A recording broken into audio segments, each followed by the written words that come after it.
Good evening students. இன்றைக்கி நான் என்ன பேச போகிறேன் அப்படின்னா, எக்ஸாமுக்கு வந்து எப்படி படிக்கணும் அப்படின்ற சில டிப்ஸை வந்து நான் சொல்ல போகிறேன். ஃபஸ்ட்டு வந்து நம்ம என்ன பண்ணணும் அப்படின்னா, நல்லா சாப்பிடணும். நல்ல ஹெல்த்தியான சாப்பாடை சாப்பிடணும், சரியா?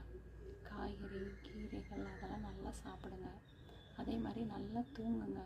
நல்லா தூங்குங்கன்னா அட்லீஸ்ட் நைட்டு வந்து ஒரு 10:30க்காவது படுத்துட்டு காலையில் வந்து 5க்குள்ளே அட்லீஸ்ட் 4:45 இல்லாட்டி ஒரு 5ஆவது எழுந்திரிச்சு உட்காந்து படிங்க.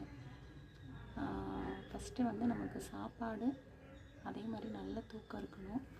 அப்படி இருந்தால் தான் நம்ம படிக்கிற காரியங்கள் வந்து நம்மளோட மைண்டில் வந்து நல்லா ரிஜிஸ்டர் ஆகும். அதே மாதிரி வந்து நல்லா ஓடி ஆடி நல்லா விளாண்டுட்டு வந்து நல்லா டிவியை நல்லா பார்த்துட்டு நான் படிக்க உட்காருவேன்னு சொல்லி உட்காந்துங்கன்னா நிஜமாகவே சொல்கிறேன், மைண்டுக்குள்ளே ஏறாது. அந்த தப்பு செய்யவே செய்யாதுங்க. மைண்டை காம் பண்ணுங்கள். அதே மாதிரி வந்து படித்த காரியங்களை வந்து ரீகால் பண்ணணும். இப்போ ஒரு எக்ஸாம்பிளுக்கு வந்து ஒரு கொஷின் படிக்கிறீங்க, அதில் ஒரு 10 பாயிண்ட்ஸ் இருக்கும். அந்த 10 பாயிண்ட்ஸில் வந்து ஒவ்வொரு பாயிண்ட்லேயும் ஒரு கீவேர்டு இருக்கும். ஸோ அந்த கீவேர்டை வந்து நல்லா மைண்டில் ஏற்றிக்கோங்க.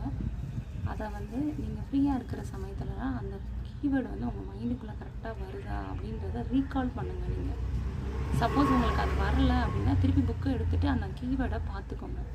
ஏன்னா நம்ம படிக்கிறது முக்கியம் இல்லை, அதை நம்ம ரீகால் பண்ணணும். ரீகால் பண்ணால் தான் அது வந்து நம்மளோட வந்து மைண்டில் நல்லா எப்படி சொல்கிறது, ஸ்டோரேஜ் ஆகி இருக்கும், நல்லா மெமரியில் இருக்கும்.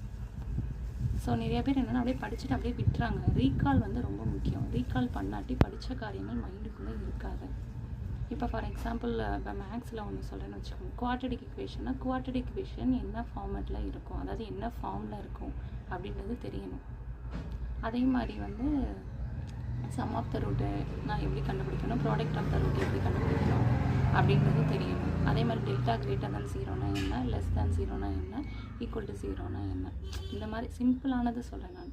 இதெல்லாம் தெரிஞ்சுக்கணும். இனி வர வீடியோஸில் வந்து சின்ன சின்ன டிப்ஸு இதெல்லாம் நான் சொல்கிறேன் நான். ஸோ வந்து மறக்காமல் என்னோடய வீடியோ வந்து சப்ஸ்கிரைப் பண்ணுங்கள். அப்படின்னா தான் நான் அடுத்து போடுறதெல்லாம் வந்து உங்களுக்கு தெரியும். தேங்க்யூ.